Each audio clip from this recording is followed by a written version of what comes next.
Welcome to the Blue Yonder Overland podcast. I'm your host, Jen, and our goal is to inspire and empower you to get more nights under the stars, however that looks for you, but especially to make overlanding more approachable.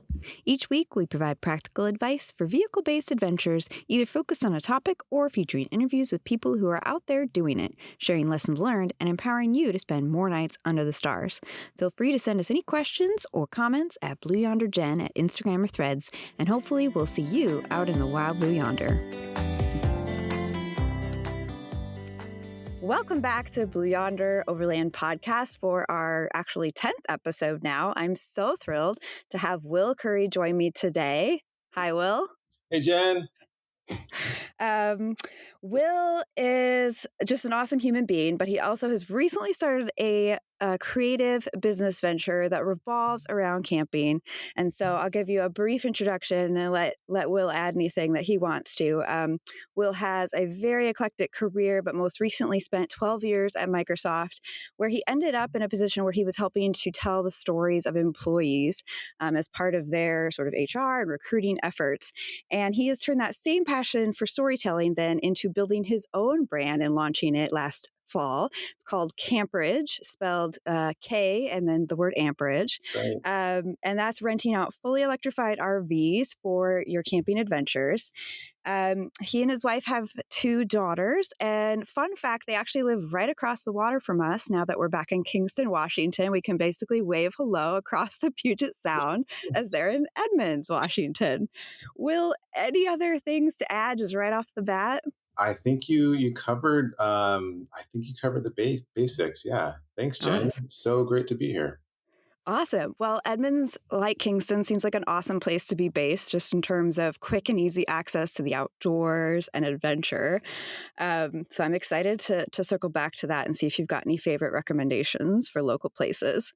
100%. But I also want to start with how I even came across you or got to know you. I got to know Will because my husband, Matt, was working to deliver 2 NS1 electrified teardrop trailers from CampWorks to Will as a customer who was setting up his rental business last fall. So Will actually came out to Denver to meet the team and get some behind the scenes footage so he could get started marketing. And we took him out to dinner, and I can just remember hearing you talk about Kamperage and your vision for it, and it just resonating so much with us and what you were talking about with redefining sort of the camping experience for people.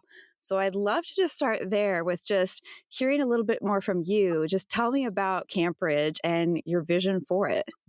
Yeah. So, Kamperage was born sort of out a lot of disparate decisions and inputs that, just kind of a right place at the right time sort of situation. But like you shared in the intro, spent quite a while at Microsoft, telling amazing stories about cool human beings at Microsoft in order to drive more talent into the company. And at the end of my tenure at Microsoft, very fortunate to be there as long as I was, but just feeling a sense of sort of fatigue in the slower decision making, some of the bureaucracy, and just kind of the pace of big tech. And knowing that sort of I had a finite number of years on planet Earth, I really felt like it was time to sort of take a leap and experiment, doing something that like makes me happy, be a little bit more customer facing, and ideally just spend more time outdoors doing what I love. And so, camping is sort of one of those areas, those passion areas for me, just spending as much time outdoors as possible. And then also introducing those that maybe don't feel as comfortable being outside, camping, sleeping on the ground. And that felt like a perfect opportunity to kind of reach out to CampWorks and have them build a couple amazing campers for us. Awesome. So now you fully launched your business last fall. For folks that want to check it out, it's online. I believe it's kamperage.com. Is that correct? Right. Yep. Awesome. KAMPERAGE.com. That's right. Yeah. So explain the name. because that's So unique. yeah, I get this question quite a bit, and then once I say it out loud, it's like, oh yeah, that makes total sense. But it's camper plus amperage, hence the campers being electrified. So Kamperage. Love it. Unfortunately, the URL with a C was already taken, so I had to quickly sort of innovate, and like all tech companies do, they spell their companies with incorrectly. I felt like why not follow suit? So yeah, Right? It just makes it more memorable anyway, sticks in your that's mind. right. So, That's yeah, light exactly bulb exactly moment for for another sure for electric. sure. um, so, Camperage, you mentioned this growing out of your own love for camping. So, is camping something that you grew up doing, or how did you discover your love for camping? Yeah, so I think ultimately just being outside is an interest and a sort of a deep sort of familial value. So growing up, we didn't have like a ton of money to vacation or fly anywhere. So oftentimes, my family and I, we were just piling in our dad's sort of like 80s style Cadillac Eldorado to go anywhere. And we Nice. graduated to like an old school F-150, but we were in the car a lot, going to just places that were interesting. So Birch Bay was in sort of the Bellingham region, was a Okay. constant sort of destination for my family. And then a handful of times we went to Mount Rainier and just kind of like hiked around there, did a little bit of camping. Um, and then I had the opportunity to sort of go to Malibu, British Columbia, with sort of a faith based organization decades ago. And that really sort of ignited this like knowing comfort within Yeah. the outdoors and feeling like that stillness of Interesting. being like amongst the trees, water, just felt great. So, sort of my interest in camping and being outside really started at a young age. Yeah, I'd say like 10 or 11. Okay. Wow. And then, so as you transitioned to adulthood, was it easy to hang on to that? I mean, also a question: did you spend most of your transition from childhood to adulthood also in the Pacific Northwest, kind of based in the Edmonds area?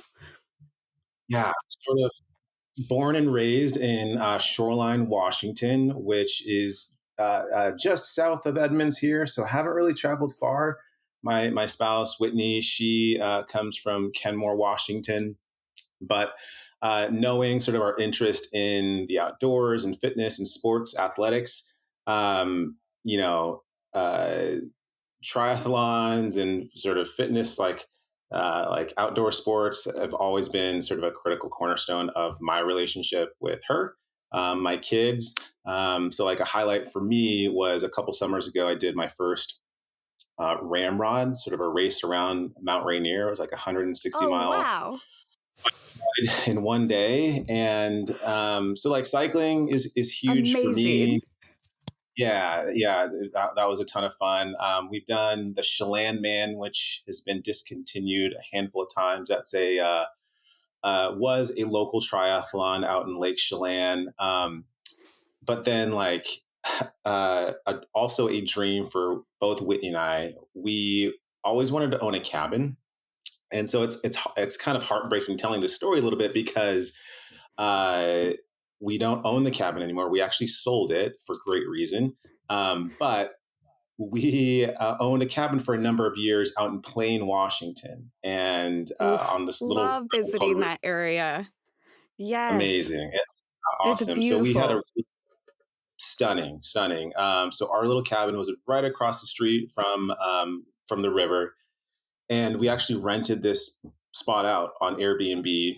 And so, kind of like if you're thinking, oh, like I'm putting all the pieces together about like Yeah. Will and how Campers came to be, it really came from, again, like love of outdoors and then love of hospitality and kind of merging those two things together. And yeah. Amazing. Well, and for me, I didn't discover the Pacific Northwest until I was, 32, I think is what I moved here. And once I did, I was like, wow, I'm kind of glad that I lived elsewhere before now. Cause I think now that I've discovered this, I could never leave. There's just so many outdoor adventures for every season here. So it doesn't surprise me to hear that you both grew up in this area. You both love the outdoors. And then you've just continued to live here and find ways to recreate here because it's Really, so beautiful. It's right in front of you. really is. Yeah.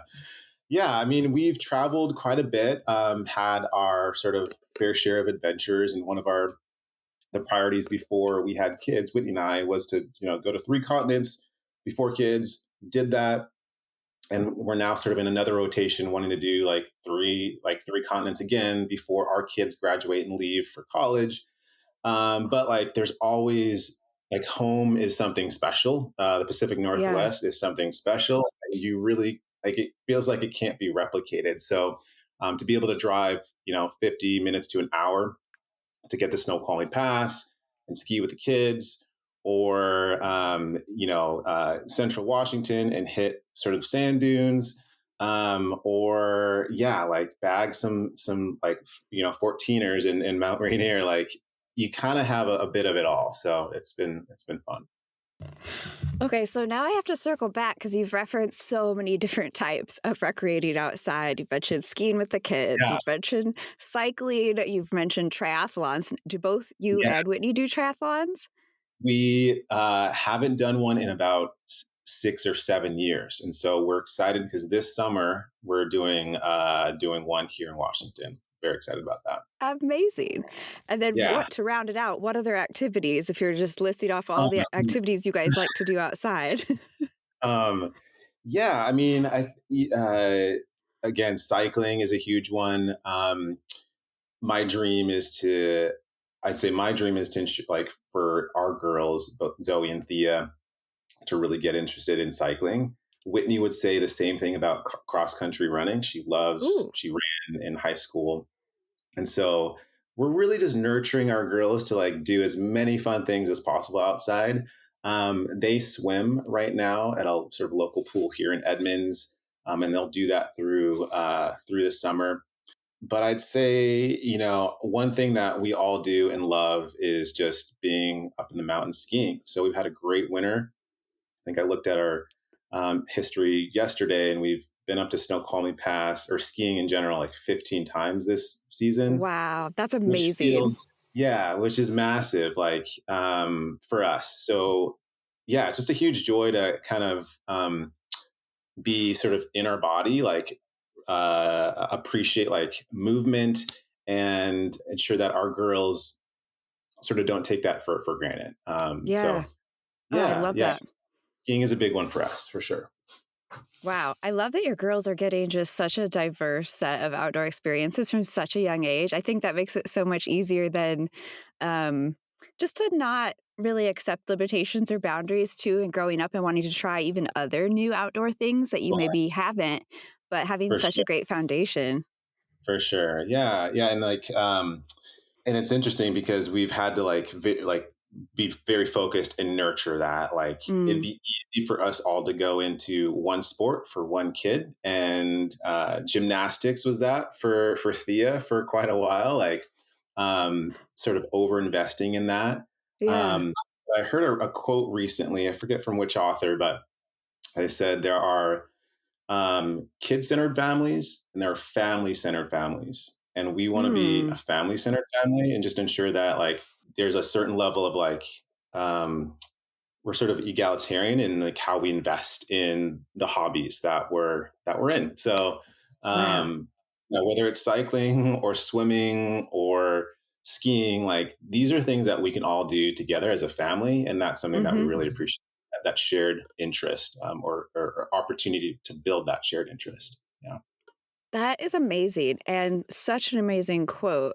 I love that you brought that up because I think that's something that just too often I see so many family schedules just built around what seems like an endless list of, kids' activities and school activities and almost like almost to the detriment of the family actually getting Yeah, quality time together because it's like, whether it's part of team totally, sports or whatever.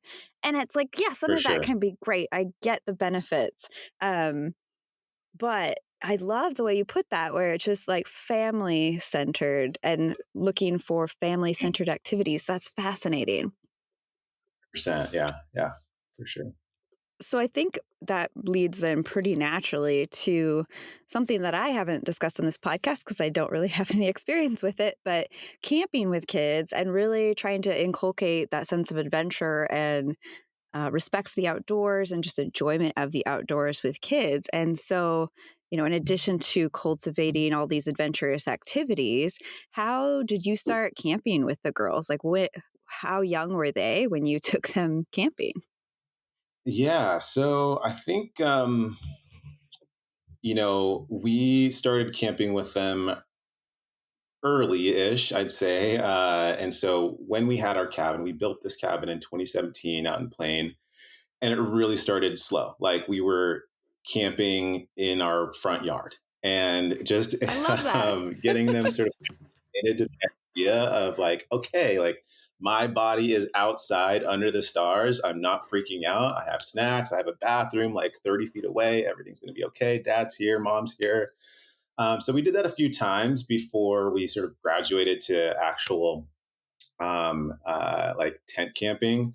Yeah. And we've since graduated to like doing some like great local hikes around like Lake Clealum and whatnot. But it really started small, setting expectations with them, sort of engaging them in the decision making as to like what we're doing, Mm, where we're doing, how we're planning for it early, and that sort of discipline began years ago and persists, to this day. So yeah, we are going camping next weekend. The girls have spring break, and so they're part of that decision making as well. So we're looking at dispersed camping. We're looking at like campgrounds that might be open, state parks, hip camps, and it's looking like we're going to do a hip camp this time. But yeah, it starts with just like communication with them, planning, getting them excited about the thing, and then of course like snacks, like a healthy dose of snacks always helps, just yes. to kind of like slip in, some gummy bears whenever you need. So Yes. yeah, yeah, Honestly, yeah, that's me too. I'm right there with the girls. Like, just for have gummy sure, bears on totally, on the side, and you'll totally. be good to go. Yeah, you have to. Yep, yep. Oh, Um, but yeah, I think a trip that we took with them, or I took with them a couple years ago, was just out to Second Beach. mm, Um, yes. it was like just a special place for Whitney and I. Like we've camped there a couple times together, and to bring them out to a place that her and I have loved for so many Yeah. years, and sharing stories with the girls about like how Whitney and I sort of came together, and like that was so special. So that's a win for me. Our girls love that area. Um, haven't taken them to Yellow Aster Butte, but that one is in Mount Baker Wilderness. We really like. I really like that one. And then some other good ones for kids. I mean, Mount Si is always like Little Si or Mount Si, Yes. just a great trainer for kids. So yeah, yeah. Okay. Any other I really love that you actually talked about, engaging the girls sort of in the preparation for going and thinking about where they want to go and thinking about activities and involving them in the decision making. And then bringing snacks for during the adventure, of course. Any other tips or tricks that have worked particularly well? Oh man, I mean, so many. Like if in a real emergency, it's always helpful to have like an iPad just packed away, in case you're sort of reined in, um, Mm, and then getting them excited about just like there's a certain level of sort of consumerism that can be you can sort of fall in this trap of with camping and having the nicest gear and everything, yep. um, and sort of it's like how do you keep that at a distance while also like getting your little ones sort of interested in like carrying their own backpack or sleeping bag, and so having them sort of pick out their own gear is sometimes helpful. Yes. There's a sense of investment in the thing that they're doing. Yeah, and well, it's Yeah, similar. It's funny how similar that is. It's like not that different from trying to get a partner or adult into camping as well. You know, it's just like how you approach it and how you think intentionally about it, both involving them in the decision making. But then I'm thinking, like having the girls carry their own backpack is similar to like kind of finding roles or jobs and involving people. Matt was really good at doing that with me as I got into it, and because I really wanted to feel like I was a part of it and like I was being useful. But when I came into for his sure. setup, it's like he had a space for everything and everything was in the space. And I kind of had to learn it a little bit. But we had a good Yeah, conversation up front where I was like, I want to be helpful. Like, what can I do even without knowing everything? Like, what are ways that I can get started feeling like I am contributing to this adventure? yeah. Totally. That's right. And like you kind of hinted on this, but learning how to camp and learning how to pack is almost like a language, and you kind of It need some is. time to learn it. Right. And like one day, hopefully my girls will be completely autonomous and like be able to like put their gear together in exactly the way that they need to feel like they're going to be comfortable outside. Today, I'm doing that. That falls on dad's shoulders. But that's the idea, right? Like we are, um, hopefully getting them excited and finding lots of little ways to do that, whether that's the gear that they've chosen, the snacks that they're bringing, the books that they're bringing, maybe it's an iPad, for a certain trip. And it sort of all goes into the idea of like just us spending time outside together, and building those great core memories. Yeah. I love that. I'm curious also that about, well, either a favorite or a very memorable camping trip, or the flip side of that coin, maybe a trip that not everything went to plan, but maybe you learned something from. If you've got a story of Oh either one man. of those, I would love to hear. Um, let's see. Yeah. So I think, man, there are so many. So like I'm like bachelor party, hiking Minotaur Lake, got crazy, but that's probably not safe for podcast. So I'll hold that one for another story. Okay. Um, I'd say, hiking Mount Rainier was probably just a highlight. And this is, I did sort of Wow. an actual summit attempt with some Okay. friends, back probably a decade ago at this point, and unfortunately we didn't finish. But it was such an amazing experience, like training for that Yeah. climb, um, picking up some technical skill, uh, being in camaraderie with others, and uh, it didn't go well because not everyone that we were in sort of two rope groups, and we were all sort of junior technical climbers. But we essentially didn't. We all turned around because someone on a separate rope got altitude sickness. So not Mm, really sure what to do in that moment. We all decided to turn around. I think at like 13.5. But wow. that was still such a highlight for me. I can't Yeah. wait to do that again. I'd love to be able to bring my girls and do it with them at some point. So that's one that just Wow. didn't go so well. Um, But what a but then, memory. And to get to do it with a group of friends too. yeah, yeah, yeah. And I mean, that's like for people that really, really know me and my good friends, like I love to get people together. So like I'm happiest when like I have my family and all my friends together, and like doing something that like I and we hopefully all love. And so like again, massive core memory there. Um, uh, Going back to Second Beach, like I've been to Second Beach and Shishi Beach, probably like, or Shai Shai Beach, a dozen times, and just had so many formative like memories with friends, with Whitney, dating, you know, going through like a early, marriage, newlywed, like being newlyweds out there, and just like being on the coast, camping on the beach. It really like there's not like there's really not an experience that can be replicated like that, like anywhere else. I feel like in the country. So uh, Yeah. highlight for me for sure. Yeah, yeah, Wow.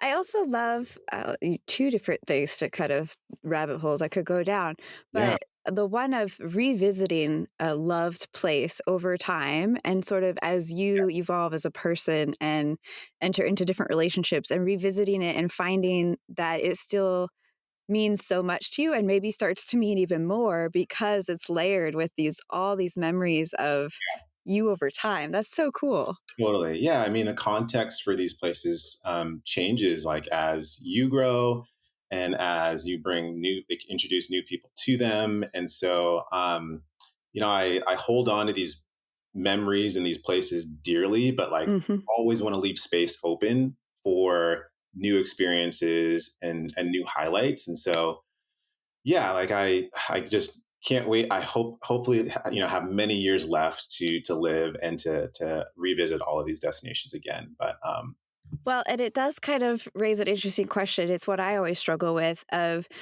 do you prioritize going back to a known and loved place oh or do you yeah, go discover someplace new that might be a new loved place in the future? it's funny. Like that's partially why we had to sell our cabin out in Eastern Washington is because the girls are 4 and 2 or 5 and 3.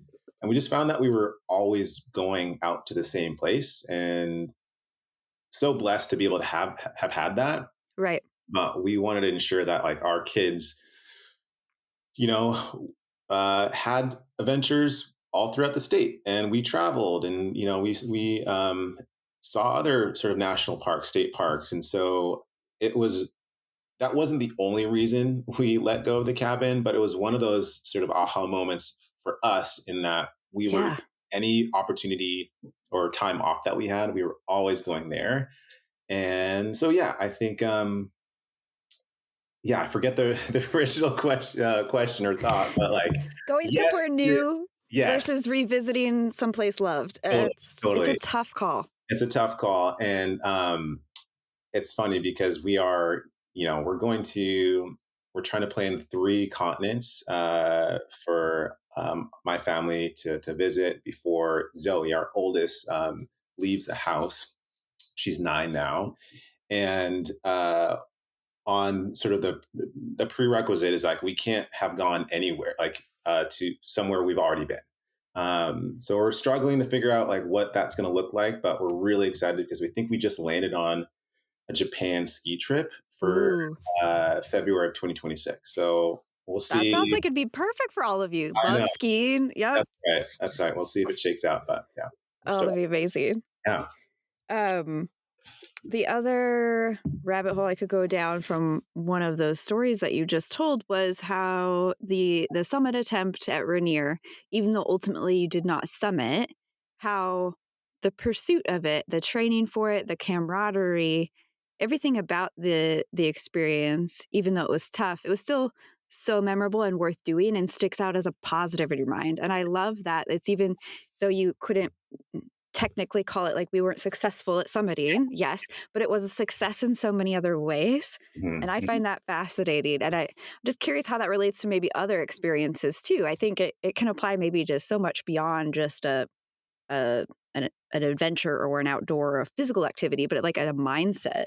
Yeah, 1,000%. Like you know, launching this business, Kamperage, is a big scary thing, and there have been moments where I'm like, what the heck, Will? Like, what are we doing right now? And then you sort of catch yourself and figure out like what the next best decision might be and what the next step is, and pivot and go a different direction. And so similar to climbing and maybe not summiting, I still very much love and appreciate the friction that sort of comes along with starting a business and the Hmm. creativity that you need to have in the moment. And just kind of like the elasticity that's required in reinventing always and making a new plan. And so I'm really in love with this journey, not necessarily the destination. Like it's kind of business 101. You kind of need to love and consume that on a daily basis. But there was a lesson in not summiting Mount Rainier, and there's for sure daily lessons in parallel for Kamperage. And so I'm receiving that. I'm grateful for the lessons, having a great time climbing this new mountain in Kamperage, and hopefully many more businesses like as the years go by. But yeah, for sure there are dozens of parallels between climbing Mount Rainier and starting a business, or raising two girls, and hopefully being like a great supporting spouse, and like all the things. So yeah. Yeah. Oh, I love that so much. Yeah. So, speaking of Cambridge, I'm assuming, so since you're renting out RVs, I'm guessing that you interact with a lot of people who are either new to camping or maybe thinking about it. So, what are you seeing as some of the common fears or questions or hurdles that might have been stopping people from camping in the past, or that you're trying to convince them that you have solved and your solutions? Yeah, What are those that's a great common question. hurdles? So representation and belonging is a big one for me and for Cambridge. Again, like not everyone feels comfortable sleeping on the ground, and so uh, for novice campers, folks that haven't been out before, just having four solid walls is so Yes. important. And so that's some feedback that I've received before, whether it's a wife advocating, for camping, or like a husband that is the sort of ringleader for sort of outdoor recreation. Uh, Sometimes you need sort of doors and solid Yeah. and a roof, and something Yeah. to plug your phone into. And so with the campers with campworks, these are great. Obviously you're very familiar, like, because they are like Swiss army knives, and they solve so many problems for again a novice camper. um, Mm, there's for sure a little bit of a learning curve if you haven't towed before. mm, That's a process that I'm happy to walk customers through, and just ensure that when they pull away that they're very comfortable with towing something behind their vehicle. But you know, uh, heating, cooling, water, uh, those are like the some of the basics for many customers. And then just being off the ground, like there's sort of like a sort of a cognitive release mhm. with like knowing that someone again that doesn't feel comfortable camping is not going to be sleeping on the ground. Uh, Yeah. so that's been huge as well. But we just started in October. October was a bit slow. So October, November, December, January slow. We had a few folks roll through, and recently we've had a huge sort of influx of interest for spring and summer, which I'm very stoked about. Awesome. So we're getting more feedback every day, um, and I'm excited to see what like this coming fall looks like. But yeah, hopefully we were able to solve a lot of problems and ensure that like any sort of apprehension in camping is sort of like resolved with Mhm. what we're offering. So when you're thinking about like packing for Yeah. camping, that's something that we take care of at Kamperage. So we pack all of your plates, all of your bowls, utensils. We pack the sink. We have your luxury sheets, dialed pillows. We even offer Wi-Fi if you need it, like out in the middle of nowhere. So like really, it's we're pushing the edge of what it means to actually be camping at this point. But Yeah. yeah, we've resolved a lot of those issues. Yeah, So you really just have to show up with your clothes and that's sort of right. any like Food. sporting equipment you That's want right. to You bring. bring your food, you bring your clothes, and we've got you. So Okay. That yeah, really seems to make it easy. And well, I like that you led with the sort of security piece too, because that is something that came up in my conversation with Alex Hager, Matt's sister, Yeah. about just getting into camping more and overlanding, especially doing it as a single woman, Hmm. and that sense of security. It was, it was hard for her, I think, to embrace tent camping. She has done it, but I Yeah. think a much easier place for folks to start, if that is something where it's just like, it's just a low level anxiety in the background, and you could solve it by Yeah. just choosing a slightly different camp setup. Yeah. That's so important to think about, that is an option now. Totally. Doesn't have to Yeah. be scary. And like, as the CampWorks campers, they have this like little button that you can use to send a floodlight, a flood of light around your camper at night. So, if you're one to, fear the dark, you don't have to fear anymore because, yeah, Yeah. we've got you covered. So, yeah. Or even just hearing weird noises. That's something that I noticed in the camper too, is the insulation is so good, both like thermally, but also acoustically. I mean, Yeah. I've been using it as my own little podcast recording studio Yeah. because it works so Right. great. That's right. You have the blinds up behind you? I do. That's Yes. Yep. awesome. That's So great. Love yeah. it. So yeah, Love I could be anywhere, just record the podcast. But it. and that also helps me too as a light sleeper, just to not have the potential noises of every little animal. It Totally. must be something scary. Totally. Totally. Do you have customers that will ask you for recommendations on where to go with their camper rentals?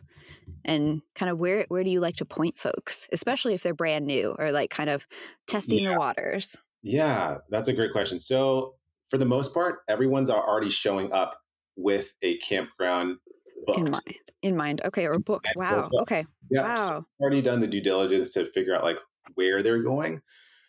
That doesn't mean that doesn't mean that I don't have like already a Rolodex of options that folks can explore. Hmm.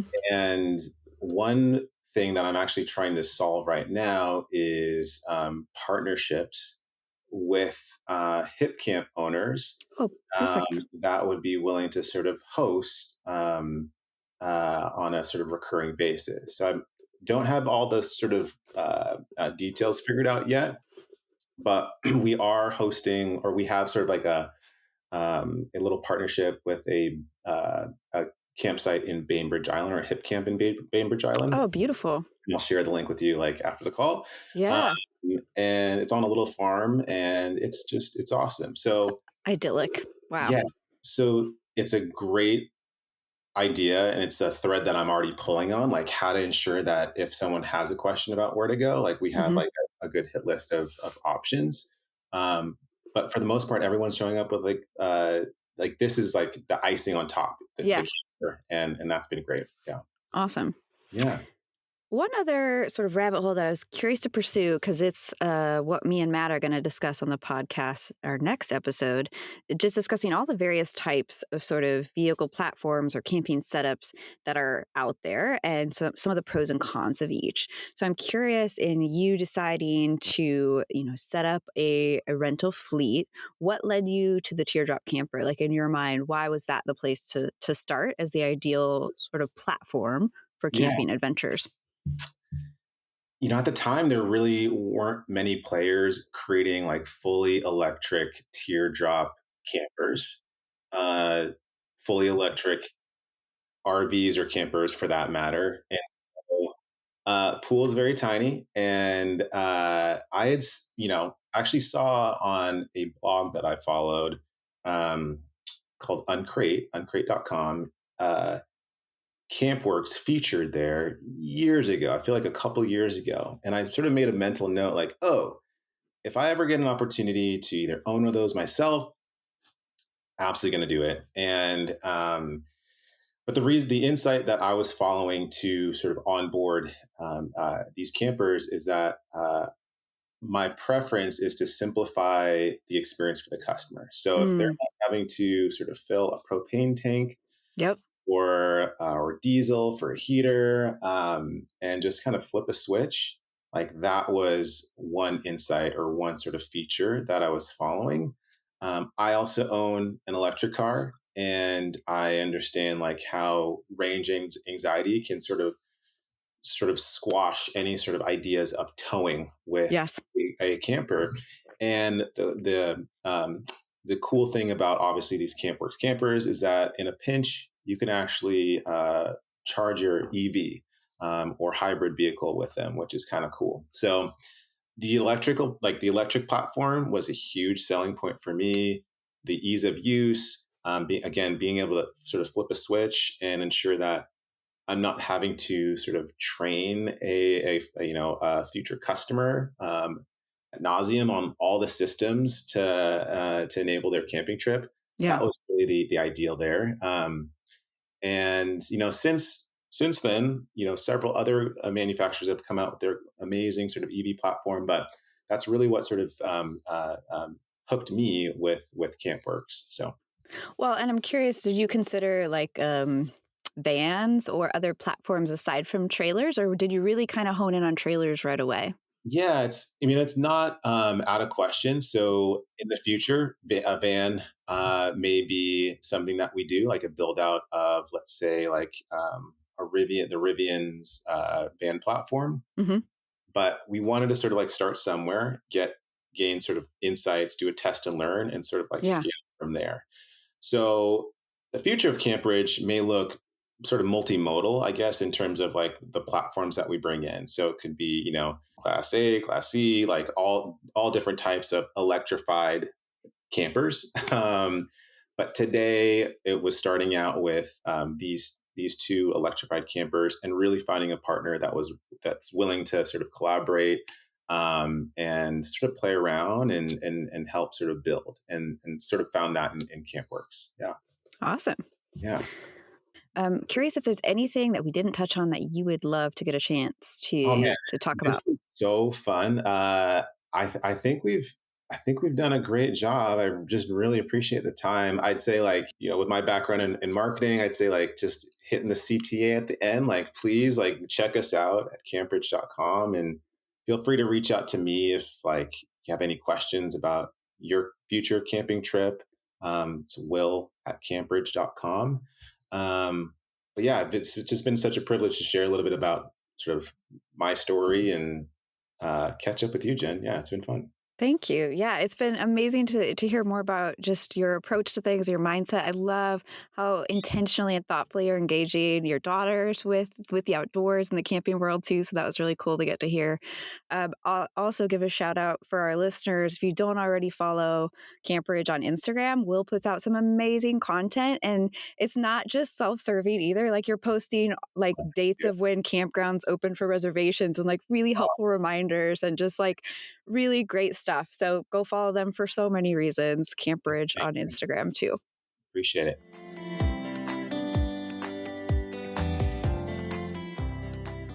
Hi, friends. If you're looking for any of the links mentioned in this episode, I'll be posting those online at blueyonder-adventures.com. If you listened all the way to the end of this episode, thanks so much for your time today. And if you are curious to learn more about overlanding, I'd recommend going back to our first 2 episodes, which talk about what exactly it is, why we love it so much, and how to find great campsites.